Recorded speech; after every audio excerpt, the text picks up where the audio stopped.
Hi, I'm Jessica. And I'm Kira. And we are the Keepers of the Books, your online librarians. And we are here with a special episode on beach reads. Because it's summer and we all like to have books that are beach reads for the beach and anything else summery. We are going to separate this into different age groups. And we're going to start with the youngest readers and go all the way through adults. So there is something for the whole family here today. First, we have pre-readers through 2nd grade. My favorite book on this list is Bats at the Beach by Brian Lies. A group of very imaginative bats decide to have their own moon day at the beach, but they better not forget the moon tan lotion. Clam I Am by Trish Raby. This is a Cat in the Hat book, and it is Cat in the Hat at the beach. This is a fun book that is actually a learning book. It teaches you about who lives at the beach. It's a fun, silly, wacky kind of book. There's a whole library of these, and the kids at my library absolutely love these books.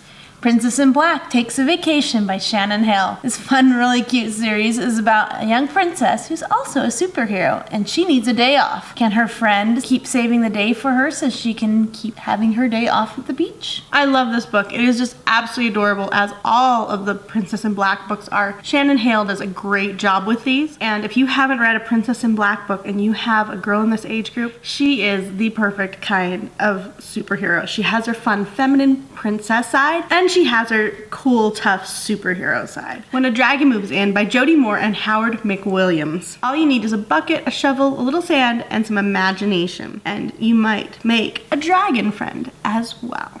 This picture book is super cute. It's fairly new, and the dragon in it is just utterly adorable. Grades 2 through 4. Beach Party Surf Monkey by Chris Grabenstein. We love Chris Grabenstein's books. You have seen us review a few of them for different age groups.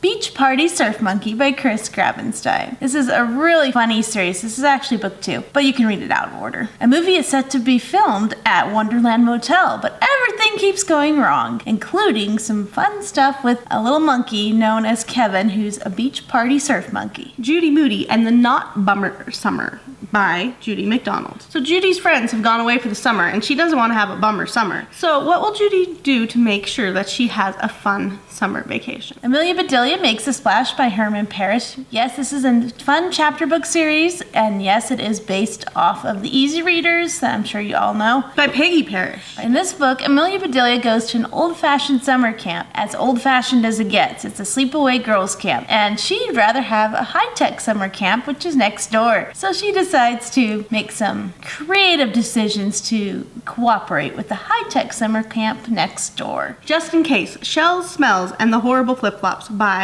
Rachel Vale. Justin is away at summer camp for the first time. He has to experience bugs, mess hall food, yes, flip-flops, and making new friends, which is always hard and a learning experience for most children.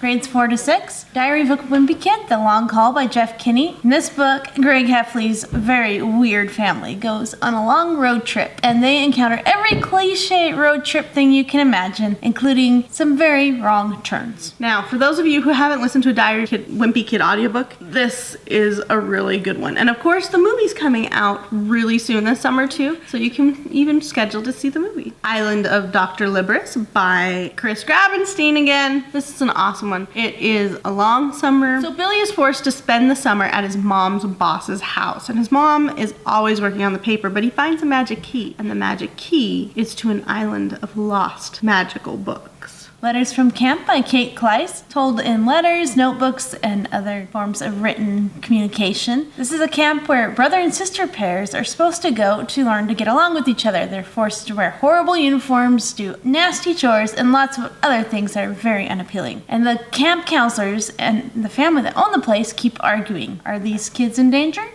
Charlie Joe Jackson's Guide to Summer Vacation by Tommy Greenwald. Charlie Joe is going to nerd camp. Camp read a bookie, but he hates reading, and his goal is to turn all the other campers into book readers like him. So we still have young adult and adult lefts. Make sure that you subscribe and hit like. Young adult fiction. Camp So-and-So by Mary McCoy. This is definitely a summer camp horror novel. We have had a previous review of this book, so please check it out in one of our previous weekly reads. 5 cabins, a bunch of girls, and one summer they'll never forget. Will they get out of the summer camp, or will they be trapped forever? Murder mysteries are great for summer reading. People seem to really like reading them in summer. Especially if they don't have to go to summer camp. Okay, That Summer by Sarah Dessen, or basically anything by Sarah Dessen is going to fulfill this same niche. Mostly for girls, romances and small mysteries, yeah, but mostly romance. Forget-Me-Not Summer by Colleen Paratori. Willa Havisham is the daughter of a wedding planner. And this is a summer she hopes to never forget because she has her first boyfriend, Joey Kelly, and she plans on having the summer she'll never forget.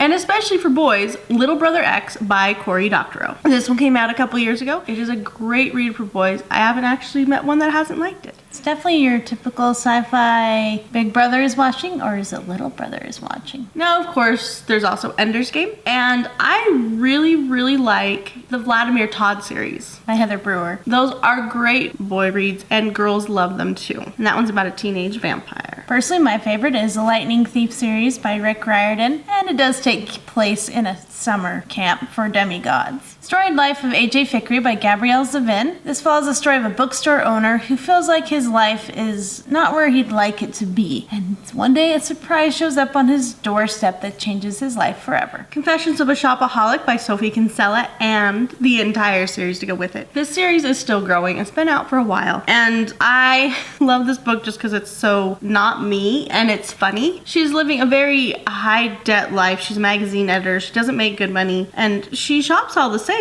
Because of her job, she has to have all designer stuff, of course. She tries everything to curb her spending habits, including freezing all of her credit cards inside of ice cubes. I don't think that's how you're supposed to freeze your credit card accounts, but okay. Then she meets a very wealthy businessman. His name is Luke. She decides she's going to try to change her life a little bit. It's funny. Again, it's a whole series. It's great. Austin Lamb by Shannon Hill. So basically a modern take on Pride and Prejudice with a main character named Jane, who is utterly obsessed with Pride and Prejudice, so a wealthy relative buys her a trip to Austin Land. But she's not falling in love with who the owner wants her to fall in love with. Other authors and series that are great summer reads, if you haven't read them or you somehow missed them, the Pendergast novels by Douglas Preston and Lincoln Child, any book by Lincoln Child, of course. I still love The Historian by Kostova, and her other books are great, especially if you have a good chunk of time to read because they are thick. And if you want a thick book, those are good. If you want just something fun and that's going to make you laugh, these are a little more aimed at the feminine persuasion. But I love Janet Ivanovich. Oh, she's so hilarious. She has her romances, but I really love her Stephanie Plum novels. They never fail to make me laugh. We are always taking bets on how many cars she's going to blow up or destroy in some other manner. They're just fun. If you really like fantasy, check out Jim Butcher's The Dresden Files. The Dresden Files are just fun, funny, easy reads, and there's a lot of them if you get into the series. I also like Discworld series by Terry Pratchett. Those are always good for a hilarious laugh. After all, what series would it be funny that the planet is literally sitting on the back of turtles? Those are summer reads. Again, be sure to like, comment, and subscribe, please. And until next time, happy reading. Bye.